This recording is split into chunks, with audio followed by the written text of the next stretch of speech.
2026 சட்டமன்ற தேர்தலுக்கு இன்னும் முழுமையாக ஓராண்டு இருக்க தற்போதே மண்டல பொறுப்பாளர்களை திமுக நியமித்திருப்பதற்கு முழுக்க தேர்தல் தோல்வி பயமே காரணம் என்ற விமர்சனங்கள் எழுந்துள்ளன. இதுகுறித்து விரிவாக அலசுகிறது இந்த செய்தி தொகுப்பு. 2021 தேர்தலில் கலராக ரீல் வெட்டு ஆட்சிக்கு வந்த திமுகவின் அத்தனை ரீலும் அருந்து போயிருக்க ஆட்டி படைக்கும் தோல்வி பயத்தால் 2026 சட்டமன்ற தேர்தலுக்கான மண்டல பொறுப்பாளர்களை தேர்தலுக்கு இன்னும் ஓராண்டு இருக்க தற்போதே நியமித்து உத்தரவிட்டிருக்கிறது திமுகவின் மேலிடம்.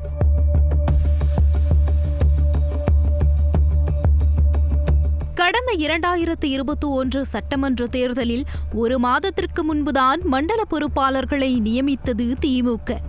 ஆனால் தற்போது சீர்கெட்ட ஆட்சி நிர்வாகத்தின் மீது மக்கள் கடும் கோபத்தில் இருப்பதை நன்கு உணர்ந்திருக்கும் திமுக தலைமை எதை தின்றால் பித்தம் தெளியும் என்ற ரேஞ்சுக்கு தோல்வி பயத்தில் அல்லாடி கொண்டிருக்க முந்திக் கொண்டு மண்டல பொறுப்பாளர்களை நியமித்திருக்கிறது.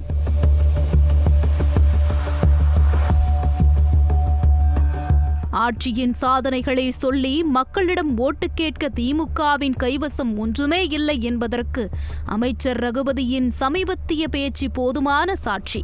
கொடுத்த வாக்குறுதிகள் அனைத்தையும் நிறைவேற்ற எங்களை இரண்டாவது முறையாக ஆட்சியில் அமர வையுங்கள் என பொதுமேடையில் மக்களிடம் ஆட்சி பிச்சை கேட்டு அமைச்சர் ரகுபதி காலில் விடாத குறையாக கெஞ்சியது 234 தொகுதிகளில் வெற்றி பெறுவோம் என கொக்கரிக்கும் திமுகவினரின் ஆழ்மனதில் ஆடிக்கொண்டிருக்கும் தோல்வி பயத்தின் பிரதிபலிப்பாகவே பார்க்கப்படுகிறது. இன்றைக்கு எதையும் செய்யாமல் நாங்கள் மக்களை சந்திக்க மாட்டோம்.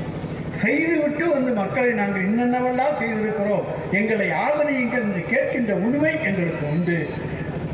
அதைப்போல் நாங்கள் எதுவும் செய்யவில்லை என்றால் சொல்லுகிற உரிமையும் உங்களுக்கு உண்டு. அதற்காக அத்தனையும் செய்துவிட ஒரே காலத்தில் முடியாது என்பதற்காகத்தான் பார்ட் 2க்கும் நாங்கள் இன்றைக்கு உங்களிடத்தில் வந்திருக்கின்றோம்.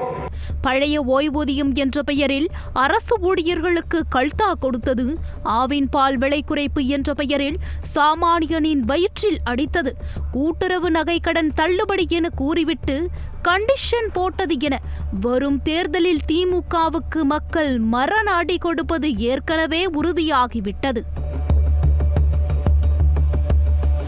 அது மட்டுமா, சத்துணவு அங்கன்வாடி ஊழியர்கள் அரசு ஊழியர்களாக நியமனம் செய்யப்படுவர், பகுதி நேர ஆசிரியர்கள் பணி நிரந்தரம் செய்யப்படுவர், மாற்றுத்திறனாளிகளுக்கு ஸ்மார்ட் கார்டு திட்டம் என திமுக அளந்துவிட்ட கலர் ரீலின் சாயம் வெளுத்து நிற்பது திமுக ஆட்சியின் அஸ்திவாரத்தையே ஆட்டம் காண வைத்துள்ளது.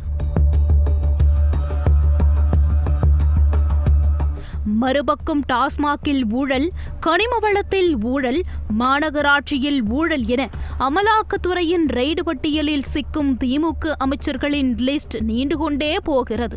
அடுத்த சட்டமன்ற கூட்டத்தொடரை திகார் சிறையில் தான் நடத்த வேண்டும் என்றெல்லாம் விமர்சனங்கள் எழுந்து வரும் நிலையில் திமுக மீதான எதிர்ப்பு அலை தமிழக மக்களிடையே மேலோங்கி காணப்படுவதாகவே அரசியல் வட்டாரத்தின் பேச்சாக உள்ளது.